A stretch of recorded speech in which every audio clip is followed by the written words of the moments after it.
Ce soir, on va parler des actes prophétiques.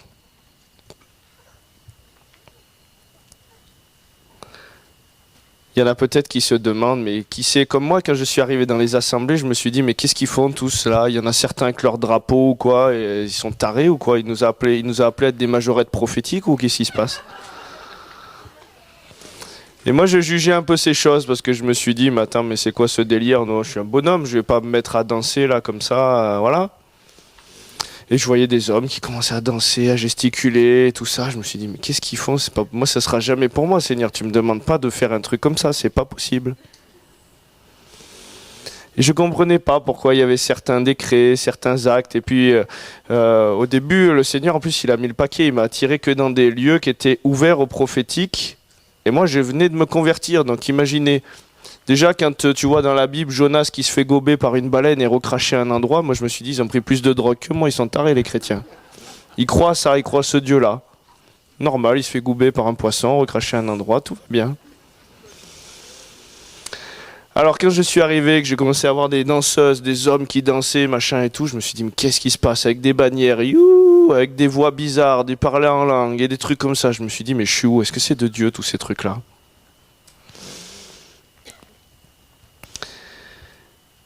Et donc, on va regarder un petit peu qu'effectivement, le Seigneur, il peut nous demander, la Bible, elle nous dit, la folie de Dieu est plus sage que notre sagesse humaine. Vous êtes d'accord avec ça? Donc, c'est moi qui ai dû un petit peu m'attendrir pour laisser le Seigneur passer, sinon j'aurais pas goûté à certaines dimensions dans l'esprit, vous comprenez, si j'étais resté dur à ce que Dieu peut-être voulait faire. La folie de Dieu est plus sage que la sagesse humaine. Amen. Donc dans la Bible, si vous regardez, Paul, il a dit, je souhaite que tous prophétisent. Vous êtes d'accord avec moi? Mais prophétiser, c'est pas que la parole, c'est aussi tout ton être qui doit prophétiser. Vous êtes d'accord avec moi? L'esprit, l'âme et le corps. Et vous allez voir que des fois, la dimension prophétique aussi, ce sont des actes et des gestes prophétiques que Dieu nous demande de faire et qui symbolisent quelque chose. Comme on a dit, dans Luc 17, verset 21, le royaume de Dieu, la Bible dit qu'il est à l'intérieur de nous. Vous êtes d'accord avec ça? Et Jésus, il est l'esprit de la prophétie, oui ou non? Donc quand vous voyez Moïse qui tape le rocher pour que l'eau jaillisse, est-ce que vous pensez que c'est pas prophétique?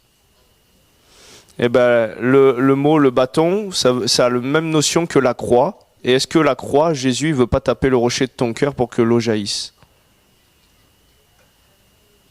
Quand il a changé l'eau en vin, est-ce que vous pensez que c'était pas prophétique d'une alliance d'immersion à travers le meilleur des produits détachants, le sang de Jésus?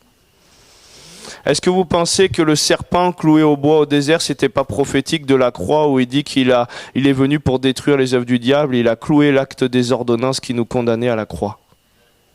Toute la Bible est faite d'actes et de gestes prophétiques. Amen. Et prophétiser, c'est pas que aller voir une personne, lui dire le Seigneur me dit ci et ça. Le Seigneur veut prophétiser à travers tout ton corps. Thessaloniciens nous dit qu'on est esprit, âme et corps. Amen. Et donc même un muet, il peut prophétiser, même un muet, il peut parler, oui ou non? Est-ce que Dieu regarde au cœur? Est-ce que ta danse, ton mouvement, tout ce que Dieu a mis de l'expression parle?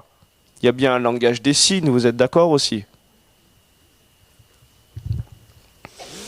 Donc on peut voir dans la Bible que Dieu il se sert de choses, d'actes pour amener le royaume de Dieu sur la terre comme au ciel et que ton acte prophétique, ce que tu vas faire, est là comme pour bâtir un autel sur la terre comme au ciel. Un autel de la justice de Dieu, un autel de la gloire de Dieu. Comme ce matin, vous avez vu, le Seigneur m'a demandé de toucher les mouchoirs et que ça symbolisait comme le puits d'onction, le pan de la robe que tu dois toucher de Jésus pour être guéri. Et plusieurs ont saisi ces mouchoirs ou ces ballons qui ont été oints, comme les mouchoirs de Paul, comme les linges qui avaient touché le corps de Paul. Et beaucoup ont été visités, sont tombés, ont été délivrés, ont vécu des choses. C'était un acte prophétique. Oui ou non? Et tu es venu puiser dans ce puits où Jésus il dit « Je suis le puits, si tu étais venu à moi, la Samaritaine, c'est moi qui aurais puisé pour toi. » Donc la Bible, elle est faite d'actes prophétiques.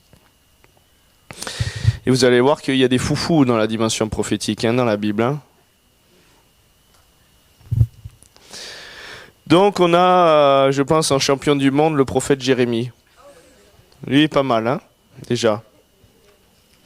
Donc il passe 40 ans à dénoncer le péché d'Israël, il supplie le peuple de Dieu de revenir à Dieu. Et puis, qu'est-ce qui se passe? Eh bien, Jérusalem, Dieu décide de livrer Jérusalem aux Babyloniens. Et qu'est-ce que Dieu va demander à Jérémie? Alors que Jérusalem appartiendra plus à Israël, il sera livré aux Babyloniens.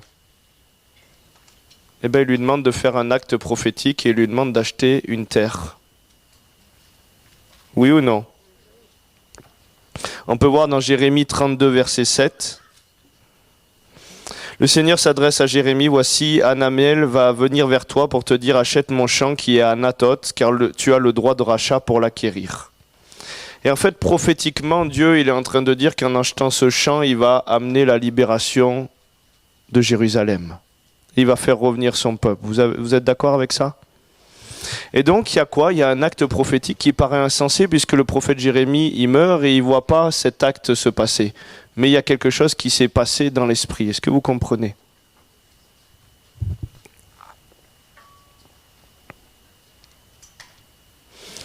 Et donc, en faisant ça, on voit qu'il y a un décret, on voit qu'il y a une ordonnance de foi qui est publiée en achetant ce champ pour prophétiser que justement Dieu veille sur ces ordonnances. Vous êtes d'accord avec ça?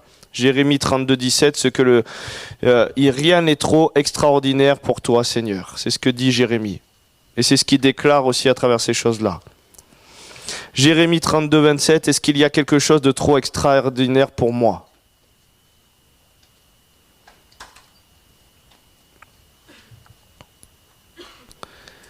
Dans Ésaïe 20, à partir du verset 2. En ce temps-là, l'Éternel adressa la parole à Ésaïe, fils d'Amoth, et lui dit, va, détache le sac de terrain et ôte tes souliers de tes pieds. Il fit ainsi et marcha nu et déchaussé. Donc il était à poil, hein? David qui danse nu devant son Dieu, ça symbolise la nudité, que Dieu il nous veut dans la vulnérabilité, il nous veut comme des petits-enfants, vous êtes d'accord? Et quand tu te caches de la présence de Dieu, quand Adam et Ève se sont cachés, où te caches-tu? Où es-tu? Et quand tu commences à cacher quelque chose alors que tu dois être en vérité avec Dieu, il ne peut pas le porter, il ne peut pas le traiter. Et c'est ce que fait le péché, c'est qu'il vient te cacher de la face de Dieu et il commence à t'éloigner. Alors qu'au contraire, quand tu as fait une erreur, c'est à ce moment-là que tu as de plus besoin de courir dans les bras du Père pour être secouru de tous tes besoins. Il te dit, approche-toi avec assurance du trône de la grâce. Amen. Et l'Éternel dit, de même que mon serviteur Ésaïe marche nu et déchaussé, ce qui sera dans 3 ans un signe et un présage pour l'Égypte et pour l'Éthiopie, de même le roi d'Assyrie emmènera de l'Égypte et de l'Éthiopie captifs et exilés les jeunes hommes et les vieillards nus et déchaussés, et le dos découvert à la honte de l'Égypte. Donc est-ce que vous commencez à comprendre qu'il y a des fois des actes prophétiques que Dieu veut faire?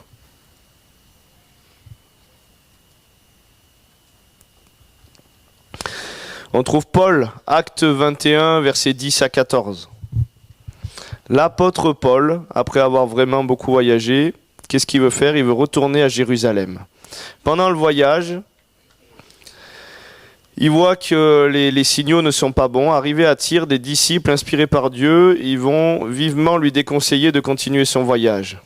Et Paul, il est assez têtu, il prend le bateau pour aller plus loin. À Césarée, le prophète Agabus est arrivé. Il a précisé les avertissements reçus à Tyr, il prit la ceinture de Paul, il s'en est servi pour s'attacher les mains et les pieds et a déclaré au nom de l'Esprit, l'homme à qui cette ceinture appartient, les Juifs le liront ainsi à Jérusalem pour le livrer aux non-Juifs. On parle du Nouveau Testament, vous êtes d'accord? C'est pas que des choses anciennes, la dimension prophétique et les actes prophétiques, oui ou non? Est-ce que l'Éternel Dieu peut te demander d'élever ta bannière? Il dit, j'élève ma bannière sur les nations. Est-ce que Dieu peut te demander de prendre quelque chose de symbolique du fait qu'il se lève? Est-ce qu'il peut te demander un geste et un acte? Une fois, j'ai pris une bannière rouge. Bon, moi, je ne suis pas un grand danseur, hein, voilà. Mais le Seigneur m'a dit que tous ceux qui vont passer sous cette bannière, ils vont être touchés, ils vont être comme visités par la puissance du sang de l'Alliance. Et toutes les personnes qui passaient sous cette bannière, comme un acte prophétique, c'était une porte du ciel sur la terre, c'était un autel. Les gens tombaient par terre, visités, guéris et délivrés. Mais on n'est pas encore une fois parce qu'on peut tomber dans des phénomènes de... Comprenez bien, je ne suis pas en train de vous dire qu'il faut faire des trucs pour faire des trucs. Je suis en train de vous dire qu'il faut faire les choses sur la direction de l'esprit, sinon ça peut devenir une tradition. Et je en garde sur la tradition, pourquoi? Parce que à l'époque, quand je suis tombé dans des milieux prophétiques, bien sûr, merci Seigneur, ça m'a quand même ouvert à toutes ces choses-là, parce qu'après j'ai fait des recherches pour savoir si ces choses-là étaient de Dieu, mais j'ai vu des gens faire des trucs n'importe quoi. Sur la base que Moïse, il y avait un bâton, et j'ai vu des gens, des prophètes soi-disant américains arriver, et puis ils avaient tous des bâtons dans leur valise pour les remettre. Toi, je te remets un bâton d'autorité. Voici mon bâton d'autorité. Puis ils étaient là sur scène. Je fais rien sans mon bâton. C'est ce bâton qui me donne l'autorité. Donc il ne faut pas devenir non plus barré. Bien que Dieu, il peut te dire, prends un bâton et ça symbolise l'autorité. Vous êtes d'accord avec moi? Comme il y a des gens qui ont compris que l'épée, la parole, c'était aussi une épée, et ils se pointaient dans les assemblées avec des épées à l'époque.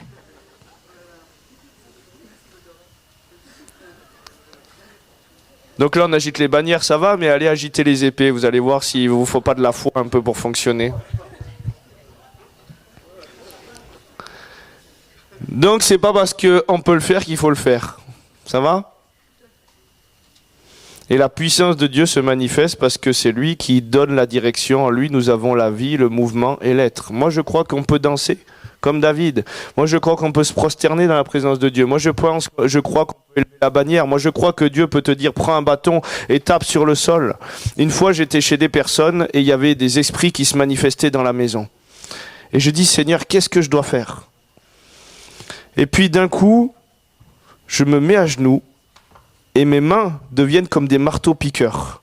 Et je commence à taper le sol, mais sans me faire mal, du carrelage. Et puis les puissances ont quitté la maison et la maison a été délivrée comme ça. Mais si Dieu veut faire comme ça.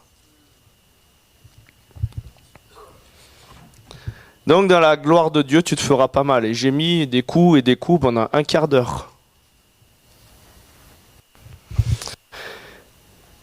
Donc le Seigneur, il peut faire des actes prophétiques pour délivrer. Une fois, le Seigneur, il m'a demandé de mettre un coup de pied à quelqu'un qui avait la rotule, Le gars, il avait marché à côté d'une mine, c'était un légionnaire, il avait une partie de la rotule qui était emportée. Et j'ai dit, Seigneur, je vais prier pour lui, puisqu'il me demande la prière, et le gars, il avait des bras, ça faisait mes cuisses. Et on ne voyait pas encore le renouvellement en Christ sur son visage. Il avait le visage bien buriné de légionnaire, tout ça. Donc je me suis dit, Seigneur, si lui se chauffe et tout, comment je peux le maîtriser et tout? Je vais lui faire une clé de bras, machin, je vais l'allumer comme ça. Voilà, j'étais en train de réfléchir. Parce que des fois, dans ma tête, j'ai des programmes de survie qui se sont installés avec le temps, tout ça. Mais après, je dis, non, Seigneur, c'est pas de toi. Tu vas t'occuper des choses quand même, s'il s'énerve le bestiau. Et puis d'un coup, je commence à prier pour lui. Il se lève et puis d'un coup, sa jambe, je lui dis essaye de faire quelque chose que tu pouvais pas faire. Il se lève, sa jambe craque, il fait crac, oh j'ai mal. Et puis avec la voix un peu à la Stallone, tu vois, un peu Adrienne, voilà. Et là je dis Seigneur, qu'est-ce qu'il faut que je fasse? Et là je me vois en esprit en train de prendre mon élan et de devoir lui mettre un coup de pied dans le genou. Je dis putain c'est pas possible Seigneur, arrière de moi Satan, c'est pas toi. Et l'image me revient et Dieu me convainc que ça doit se passer comme ça. Et là, il me dit, oh, j'ai mal, tu peux faire quelque chose? Je lui dis, écoute, il me semble que j'ai reçu quelque chose, mais j'espère que tu n'auras pas... Dans ma tête, je dis, j'espère qu'il n'aura pas encore plus mal après, quoi. Je lui dis, je peux faire quelque chose, même si ça paraît un peu fou. Il a dit, ouais, tout ce que tu veux, j'ai mal, machin et tout. Je dis, bon, voilà. Hein. Je prends mon élan, et puis d'un coup, je mets un coup de latte dans son genou, et la rotule s'est recréée comme ça. Et j'ai la parole prophétique après qui disait qu'il faisait violence à ce problème, qui n'avait plus rien à faire, qui avait été payé à la croix. Vous connaissez un gars qui s'appelle, moi je suis pas un super anglais, Smith Wigglesworth, je crois que c'est ça, Sworth. Et ben lui, il y avait des gens qui étaient atteints de cancer et apparemment c'était un plombier avec des mains où il aurait mis sous une poêle tellement qu'elles étaient grandes d'après les descriptions. Et le gars, il arrivait, même des fois, il prophétisait sur les gens, il les levait à un bras. Oui, toi, le Seigneur te dit, machin. Un bourrin, quoi. Et puis, il arrivait une fois vers une personne qui avait un cancer dans le ventre, et puis là, il arrive, et puis il met un coup de poing dans le ventre. La personne, elle vomit le cancer, et elle est complètement guérie. Je vous dis pas, n'allez pas dire Cyril il dit qu'il faut taper son voisin, Cyril il dit qu'il faut prendre une épée et puis couper la tête des gens et tout ça. Non, non. Je suis en train de vous dire que Dieu peut passer d'une manière, il parle tantôt d'une manière, tantôt d'une autre, et on n'y prend pas garde. Cette personne qui était atteinte de lèpre et qui va voir le prophète, la lèpre de Naaman. Il se dit, mais certainement le prophète il sortira, il m'imposera les mains, et ce sera comme ci, comme ça. Puis le prophète il dit simplement une parole, il dit, dis-lui d'aller se laver 7 fois dans l'eau du Jourdain. Qu'est-ce qui s'est passé dans le Jourdain? Mais c'est qui a été baptisé dans le Jourdain? Jésus. 7, on a vu, c'est la plénitude de Christ. C'était simplement un acte prophétique que si tu t'immergeais dans la grâce de Dieu, tu serais purifié de ta lèpre intérieure, extérieure. Vous comprenez? C'était encore un acte prophétique. Et lui, il s'est énervé, il a dit, attends, moi j'aurais voulu au moins qu'il me parle et qu'il me dise un mot. Et puis son serviteur, il lui dit, mais si tu avais demandé quelque chose de difficile, tu l'aurais fait. Ah oui, oui, certainement. Bah écoute, là c'est facile. Et puis il est allé s'immerger et puis il a été complètement guéri de la lèpre. Mais c'était un acte prophétique et un acte dans lequel il devait rentrer, vous comprenez? Mais c'était encore annonciateur de quelque chose.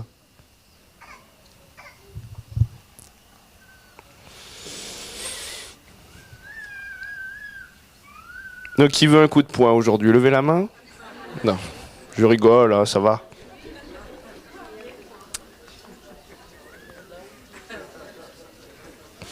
Non.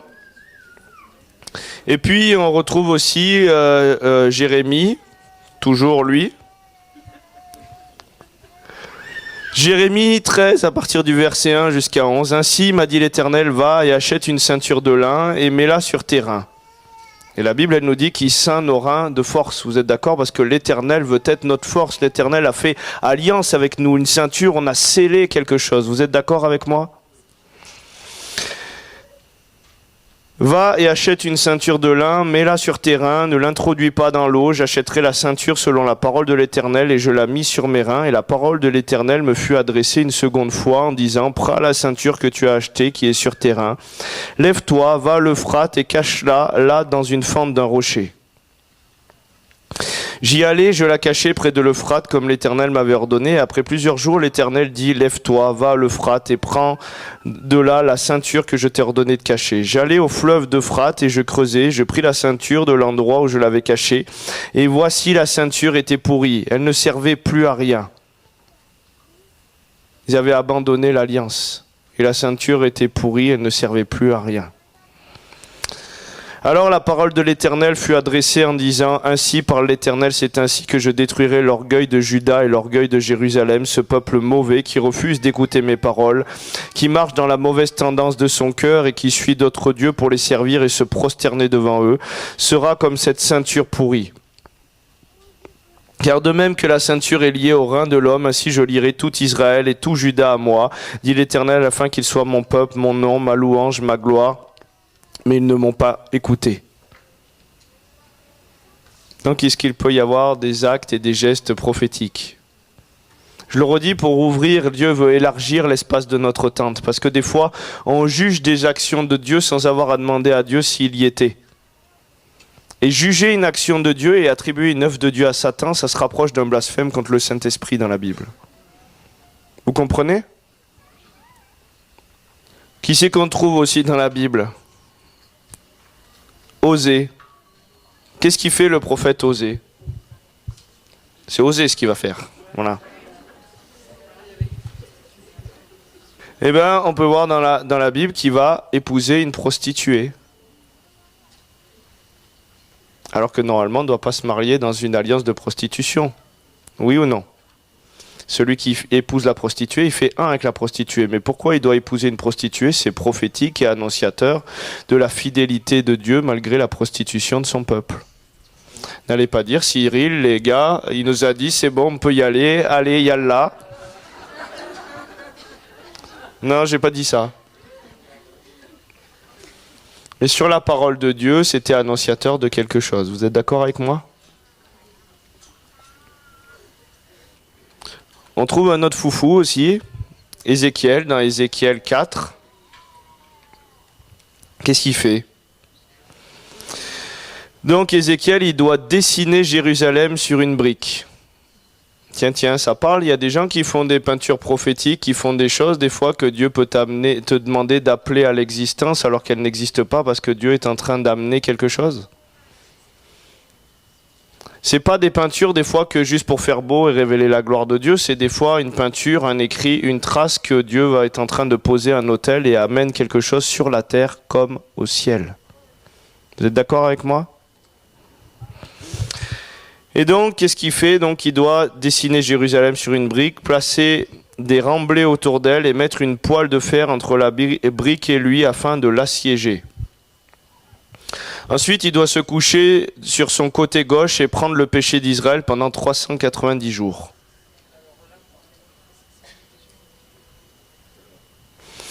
Qu'est-ce qu'il fait? Il doit manger une nourriture rudimentaire cuite sur des excréments. Au début, c'est sur des excréments humains, après Dieu lui accorde sur de la bouse de vache.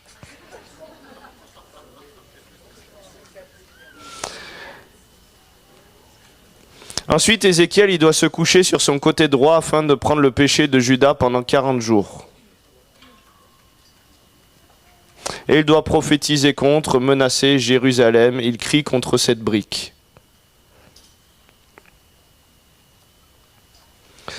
Ézéchiel, il est aussi pendant tout ce temps lié par une corde qui l'empêchera de se retourner.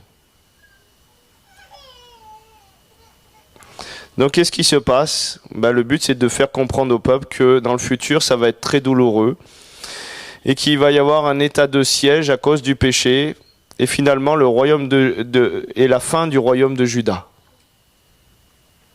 Et vous imaginez? Et moi j'ai un ami, une fois je le vois arriver, je sais que c'est un vrai prophète. Il est très bizarre. Très bizarre. Je me suis dit, Seigneur, jamais un mec comme ça, au début quand je l'ai connu, ce sera mon pote, c'est pas possible. Le mec, il fait des choses bizarres. Un jour, Dieu lui a demandé de mettre la Bible sur sa tête, attachée avec une ceinture, et de faire le tour des fortifications d'Avignon en disant que la parole de Dieu règne sur Avignon. Mais le gars, en plus, c'est pas un gars qui a pas d'intelligence ou il connaît beaucoup de gens là-bas. Il était infirmier en bloc opératoire, l'assistant du chirurgien. Et puis vous imaginez, tu dois mettre une ceinture avec la Bible et bonjour, ça va, oui, qu'est-ce que tu fais? Écoute, je proclame l'autorité de la parole sur Avignon, voilà, tranquillement. Et toi?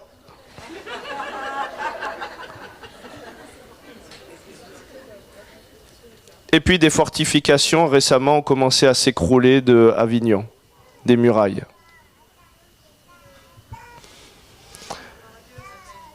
Une autre fois, je le vois arriver et puis je le regarde, je dis qu'est-ce que t'as fait? Et là, il avait une barbe d'un côté, la moitié, et là, il avait pas de barbe. Je lui dis, tu t'es oublié, t'as une panne de rasoir, qu'est-ce qui s'est passé? Il me dit non. Le Seigneur m'a demandé de faire ça, symbole justement de la division de son peuple et jusqu'à ce que son peuple arrive dans l'unité. Et donc il se prend la honte avec tout le monde. Mais est-ce qu'on ne se prend pas la honte en tant que chrétien à se diviser sur les réseaux et sur tout un tas de choses?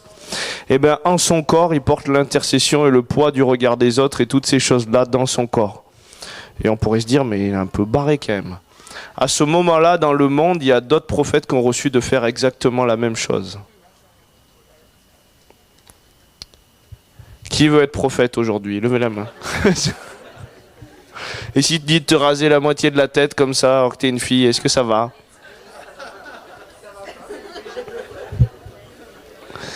Bon.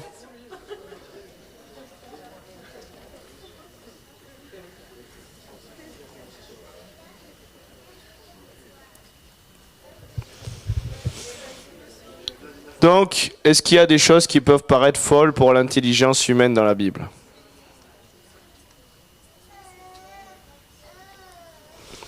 J'ai un autre ami qui était en Espagne et il me raconte un jour qu'il était attaqué par une puissance. Et puis Dieu lui a demandé de, je sais plus ce qu'il a fait, mais en gros il a mis le nom de cette puissance et Dieu lui demandait dans son appartement de faire le tour de la table plusieurs fois et de proclamer que cette puissance tombe. Donc il était dans son salon, vous imaginez, voilà, il y a la table là, cette puissance va tomber, cette puissance va tomber.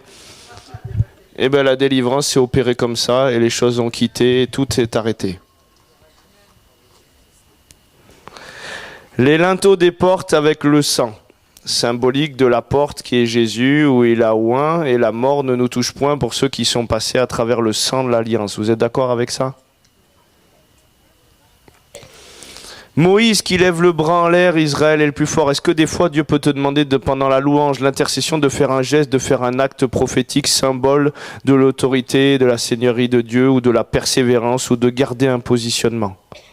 À travers ton corps, Dieu veut prophétiser.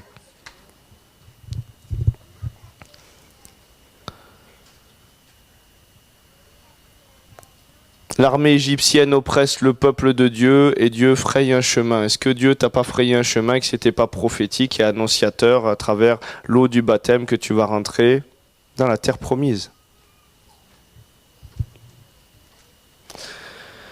Donc il est important de comprendre que dans la Bible, il y a énormément d'actes prophétiques, il y a énormément d'autels à poser. Pourquoi ? Parce que Dieu veut toujours une empreinte sur la terre comme au ciel. Qu'est-ce que c'est la croix ? La croix, c'est un autel.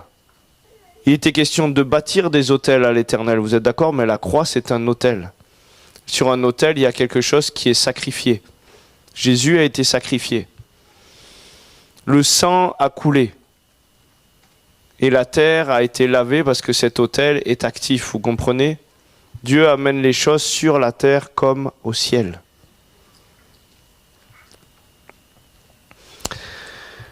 Donc, Dieu peut te demander de faire des choses qui sont folles.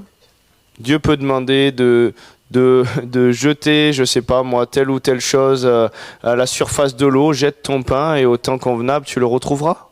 Et pourtant, ça paraît insécurisant puisque c'est ton pain que tu as jeté. Vous comprenez ?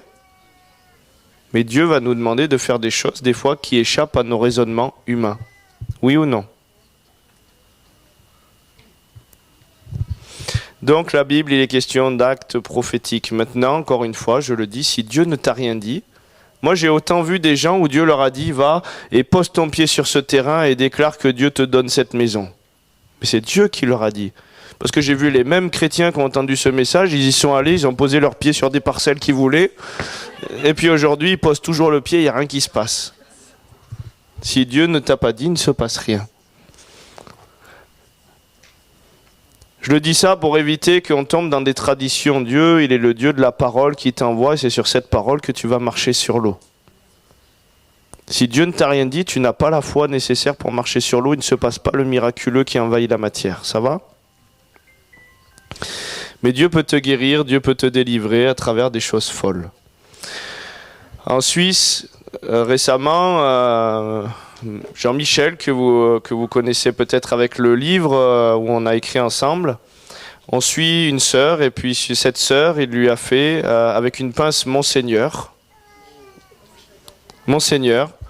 couper des chaînes qui étaient sur sa vie. C'est ce qu'il a reçu.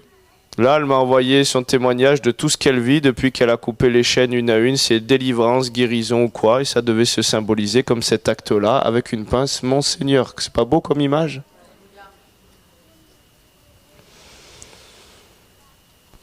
Il y en a d'autres, on a dû leur faire remplir une feuille et la déchirer au moment où le voile se déchirait, où la feuille se déchirait, où l'axe se déchirait. La délivrance, c'était comme ça, et c'était pas passé par au nom de Jésus, au nom de Jésus, au nom de Jésus. Vous comprenez ? Et Dieu, il ouvre une porte du ciel sur la terre, mais à la manière dont Dieu veut le faire. Est-ce que Dieu peut te donner des chorégraphies prophétiques ? Et tu vas faire des danses et tu vas faire des mouvements. Le mot en hébreu pour danser, il y a deux mots. Il y en a un, c'est choul, et l'autre, c'est machol.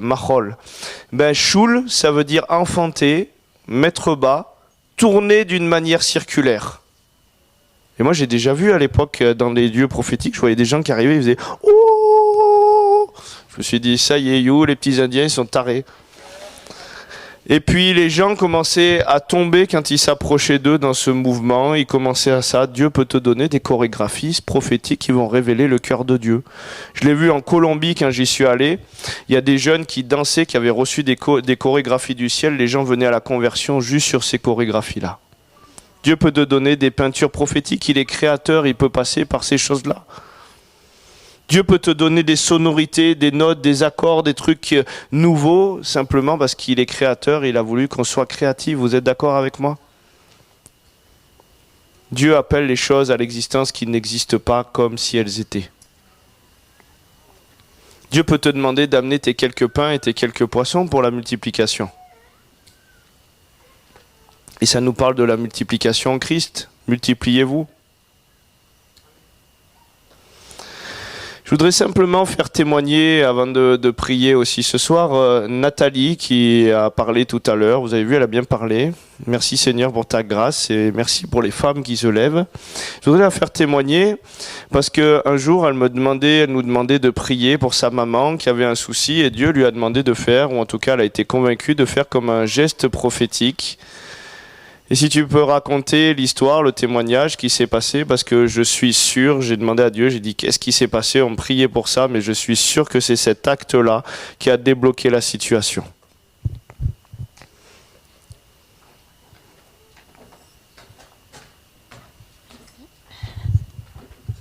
Oui.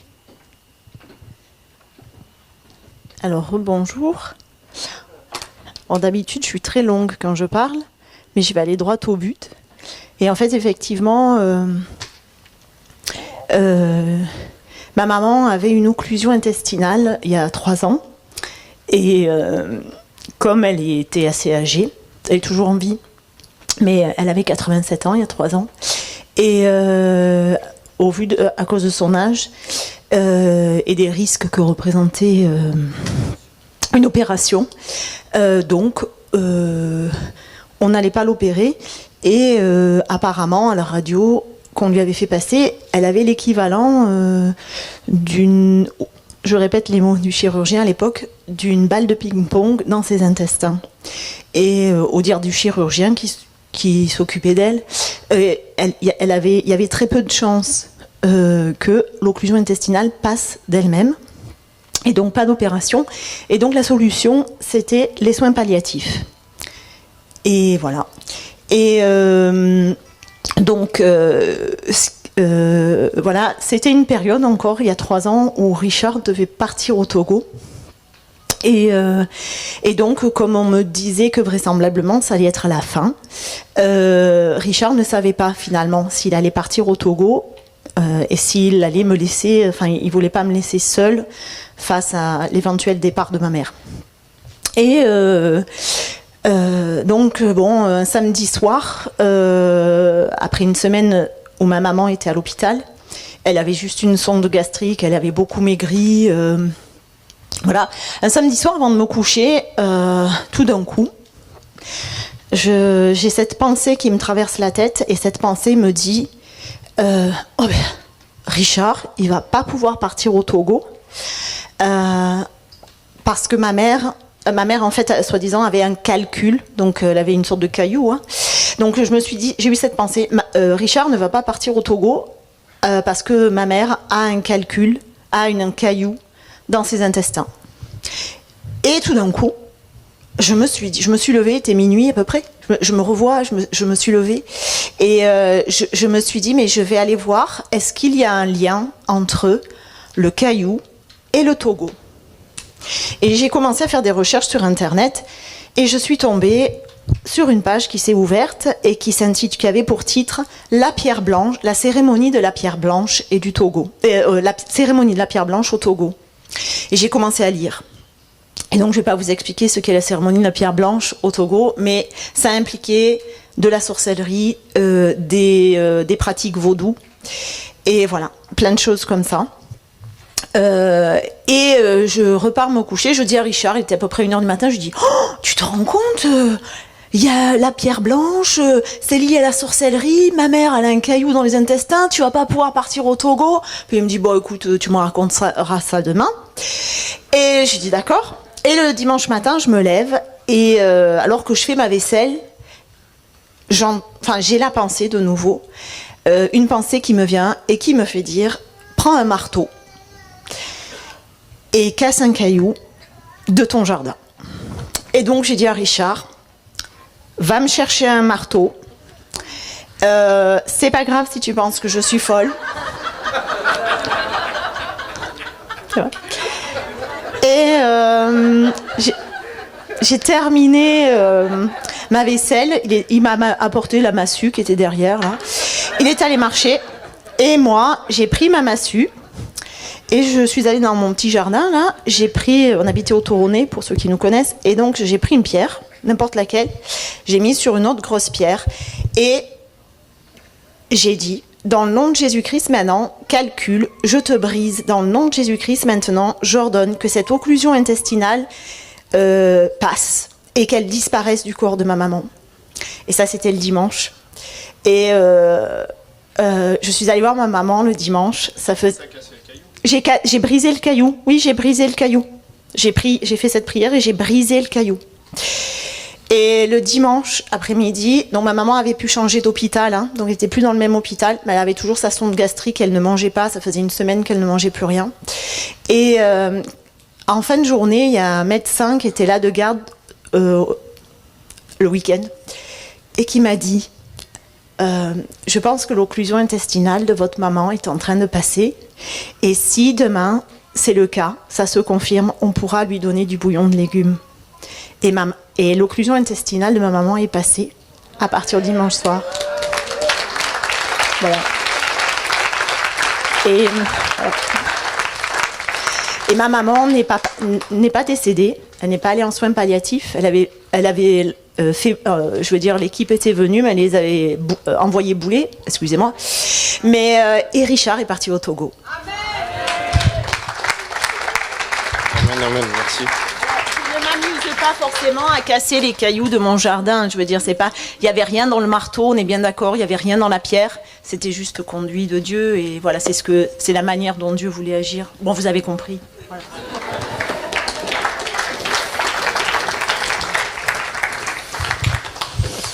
Amen. Moi, il y a encore pas si longtemps que ça, j'étais attaqué dans l'esprit par une puissance de Jézabel. Ça a duré presque 4 ans. Et puis, j'ai eu des envies de mourir. Ça m'est arrivé de dormir sur des longues périodes, 1 heure, 2 heures par nuit. J'avais même de l'eczéma qui commençait à apparaître. Et puis, je vais vers chez ma mère, et puis d'un coup, chez ma mère, le Seigneur m'avait déjà montré pour cet esprit de Jézabel, il me parlait d'une menthe religieuse.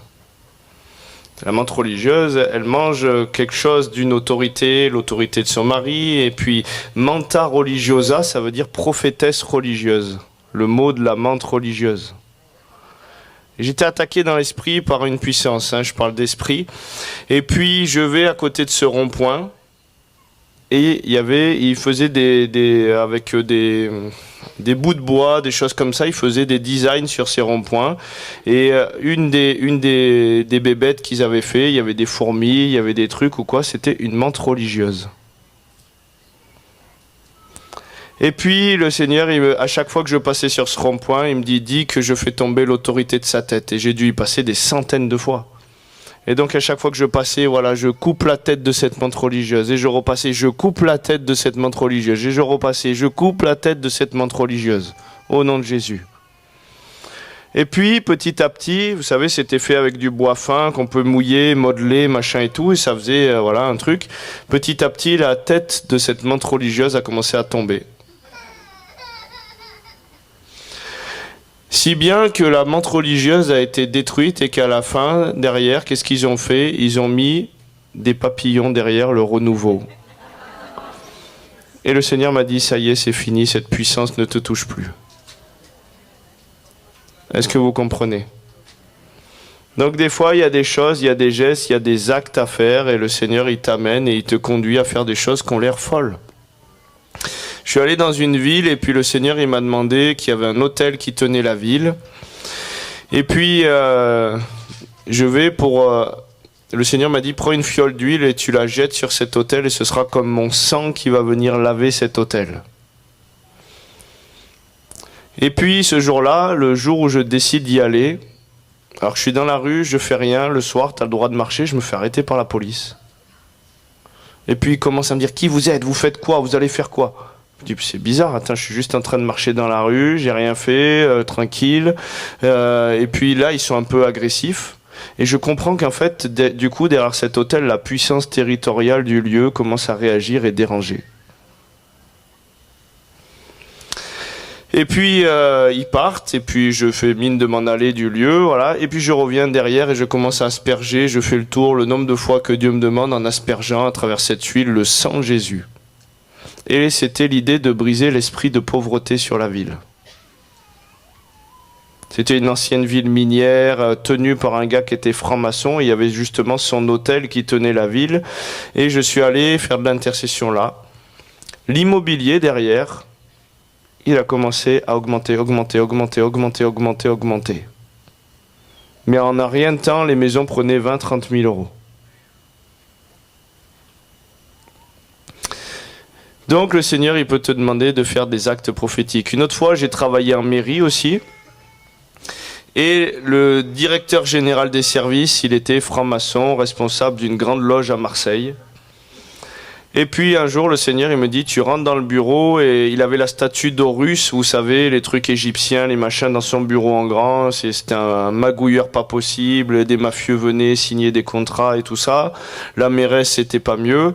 Et puis le Seigneur, il me dit, tu vas le matin, puisque tu as les clés, et puis tu rentres dans les bureaux, tu oins les linteaux des portes, et tu oins les sièges sur lesquels il s'assoit, et tu déclares que c'est moi qui règne ici.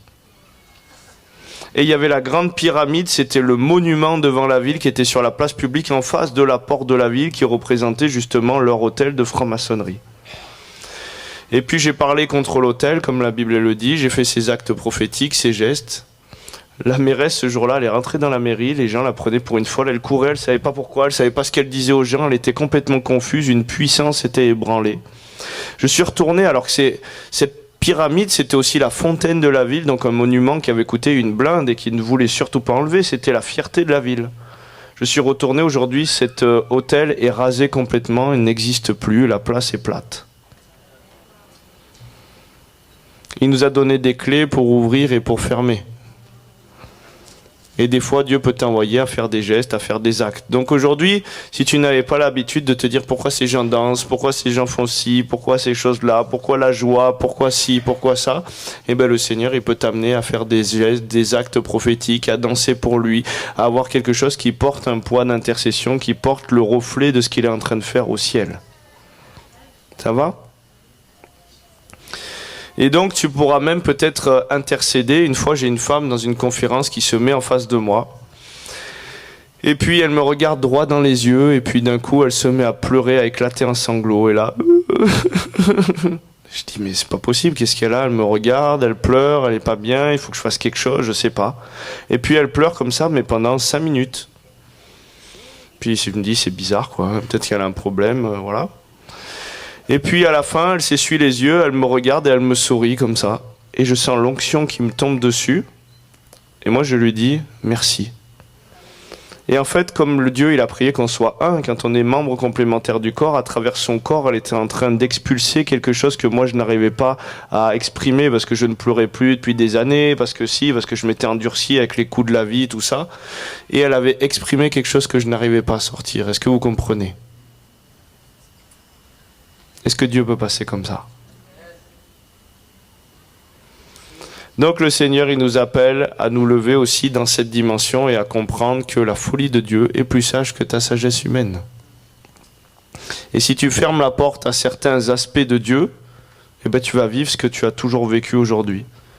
Mais si tu t'ouvres plus, vous savez, tu peux rester dans la barque. Dans la barque, c'est bien, tu es déjà sorti du rivage, tu es déjà sorti de tes traditions, mais tu es dans la barque. Les sécurités se sont réduites, tu as fait confiance à Dieu dans certains domaines, mais Dieu il veut t'emmener plus loin que la barque. Il veut t'emmener à marcher dans la folie, il veut t'emmener à marcher sur l'eau, il veut t'emmener à marcher dans quelque chose qui n'est pas raisonnable, qui n'est pas intellectuellement compréhensible. Il veut pas t'amener à marcher sur ce que tu comprends, ce que tu sais, ce que tu analyses, ce qui est raisonnable ou quoi. Il veut t'amener à marcher sur la parole de Dieu. Et il y a des paliers. Et petit à petit, il peut te demander de faire des actes, il peut te demander de faire des gestes, il peut te demander de faire des choses qui vont être prophétiques. Un jour, il y a un gars qui vient me voir, il me dit, voilà, j'ai dû changer tout ça en telle monnaie de tel pays. Il me dit, je te fais un don. Je dis, ah, c'est bien, mais ça m'aurait arrangé que ce soit en euros, quoi, plutôt que d'avoir un telle monnaie de tel pays. Il dit, non, non, mais j'ai reçu que je devais faire comme ça. C'est prophétique, derrière la nation de là où il m'a donné de l'argent, c'est ouverte. Est-ce que vous croyez à ça ?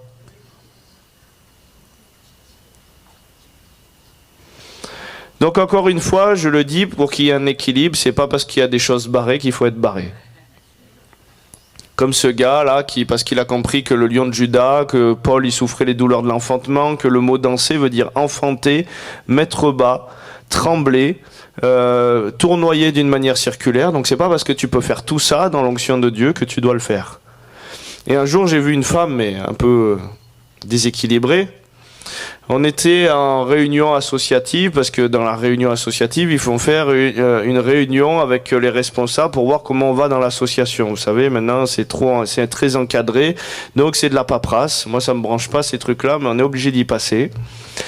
Et donc, cette femme-là, elle arrive comme ça, et puis elle se met allongée devant tout le monde. On est peut-être une dizaine, et puis là, elle a les pieds en l'air comme ça, et elle est là, ouh, ouh, ouh, ouh. Mais là, je sens pas du tout l'esprit de Dieu, je sens qu'elle est juste tarée, quoi. Dans ce qu'elle est en train de faire, hein. Et puis, à la fin de la réunion, où elle a rien écouté, où elle était au sol comme ça, tout le monde l'a regardée. Elle dit, ah, ça y est, les décisions ont été prises du coup parce que je me suis mis au sol comme ça. Je lui dis, mais attends, mais les décisions, on a juste pris des décisions logiques et tout se serait passé pareil, c'est pas parce que tu fais des trucs barrés. Et c'est son mari un jour qui dit à elle, pourtant les deux ils sont un peu high level, quoi. Hein. Et c'est son mari qui un jour a compris que, vous voyez, quand j'ai crié la dernière fois, plusieurs ont été visités. Et Dieu peut faire des choses d'autorité comme ça. Et lui il s'est dit, vu qu'on peut faire des choses d'autorité, il me dit un jour, regarde le témoignage que j'ai. J'étais dans un supermarché un jour et puis il y avait plein de monde à la caisse et puis d'un coup je me suis mis à rugir. La caisse s'est vidée, on n'a plus passé prioritaire. Non mais la caisse s'est vidée parce que voilà. Et le jeune qui était avec moi, il me dit, on est d'accord ? Je dis oui, là on est d'accord.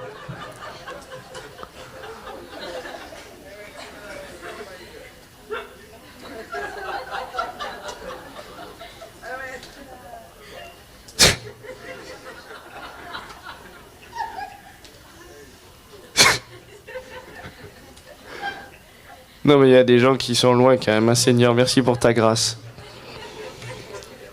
Mais c'est pas parce que tu peux faire des choses barrées qu'il faut les faire. À l'époque, on m'a raconté, moi j'étais pas encore dans la vision et la dimension prophétique. Il y a des mecs qui ont compris qu'avant, les sacrificateurs avaient un habit sacerdotal et tout.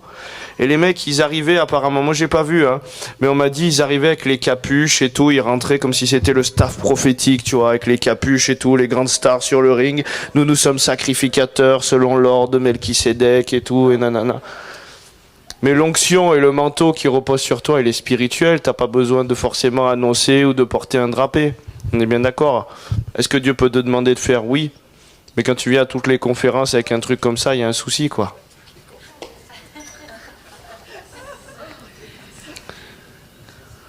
Donc il faut qu'il y ait de l'équilibre, et l'équilibre se trouve parce que tu passes du temps au pied de Jésus et que tu cesses de t'agiter dans tous les sens. Au commencement est sa parole, donc au commencement de tout ce que Dieu veut libérer doit être sa parole pour ta vie, sinon ça ne produit rien.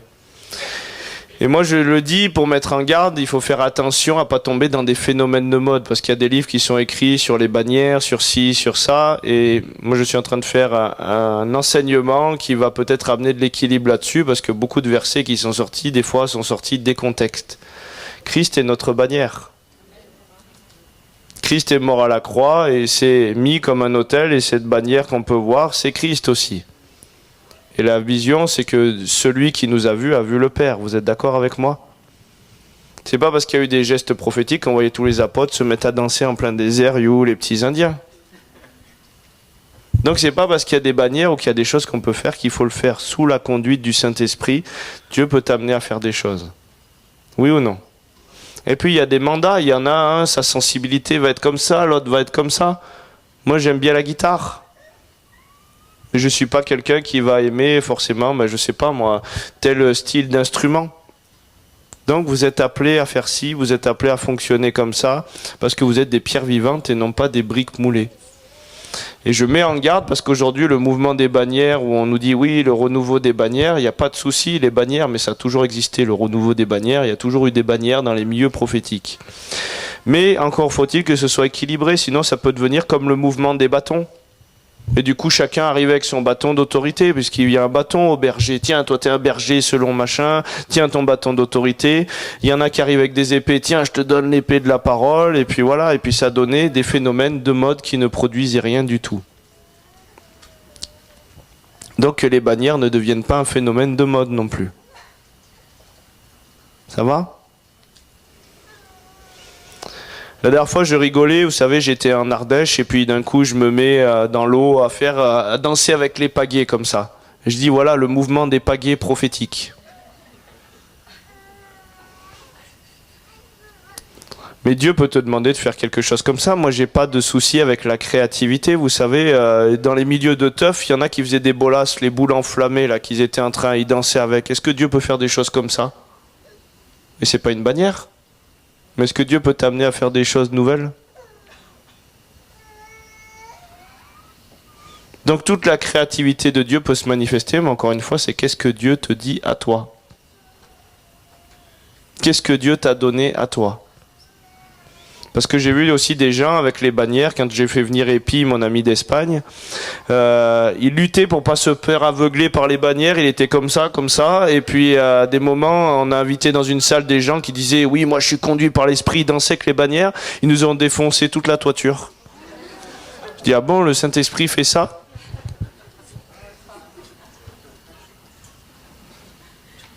Donc la bénédiction de Dieu n'est pas suivie de dégâts, de chagrin, vous êtes d'accord avec moi ? Donc c'est simplement que Dieu veut équilibrer les choses. Mais pour vous élargir l'espace de votre temps, Dieu peut passer par là, par là, par là, par là. Ça va ? Donc on va prier encore ce soir avec les ministères qui sont là. Et si vous avez des besoins, faites-les connaître. En tout cas, on n'est pas là pour faire des suivis individuels, comme je vous ai dit, parce qu'on ne peut pas vous suivre individuellement pendant 1 heure, 2 heures. Mais si vous avez à cœur de vous ouvrir à la dimension prophétique, si vous avez à cœur de recevoir quelque chose dans la dimension de l'onction, et que vous avez encore des besoins, parce que peut-être des besoins ont été pourvus, il ne faut pas être consommateur de la foi aussi, mais avancez-vous et puis les ministères vont venir et on va aussi prier pour vous. Ça va ?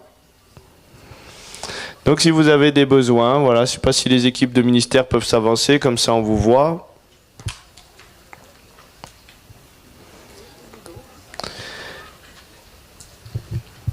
Donc si vous avez besoin, si vous avez un besoin dans la guérison, si vous avez encore un besoin de taper sur quelque chose, ou vous sentez, ou d'un conseil, ou d'une guérison physique, voilà, peut-être que Dieu peut passer en te disant va te laver cette fois, Dieu peut te dire renonce à tel ou tel péché, fais ci. Il y en a des fois peut-être que Dieu va leur dire il faut que tu jeûnes. Un jour j'ai un gars qui est venu me voir et puis il me demande de prier et puis je lui dis écoute j'ai l'impression que Dieu me dit non, qu'il faut pas que je prie pour toi. Et il me dit ah bon, mais comment ça Dieu il m'aime? Je lui dis oui il t'aime, mais il me dit qu'il y a quelque chose qu'il t'a demandé de faire et que tu veux pas. Il me dit ouais j'ai reçu qu'il fallait que je jeûne 10 jours, mais jeûner 10 jours c'est pénible, alors que toi impose-moi les mains et c'est bon je serai guéri. Donc Dieu passe tantôt d'une manière, tantôt d'une autre, ça va? Donc si vous avez des besoins, voilà, il y a des personnes qui sont là, il y a des ministères, allez-y encore. Ne vous priez pas de la grâce de Dieu, mais ne soyez pas aussi surconsommateur de la foi. Si vous avez reçu quelque chose, il est important que vous arrosiez la graine, parce que si vous dites priez encore pour une chose que vous avez dit amen avoir reçu, vous êtes en train de déraciner la graine qui a été semée. Et ton amen, à un moment, il doit arroser la graine et il doit posséder ton héritage. Est-ce que tu crois à ces choses-là? Amen. Allez-y, il y a plein de ministères devant, avancez-vous plutôt que rester en ligne et mettez-vous. Ouais.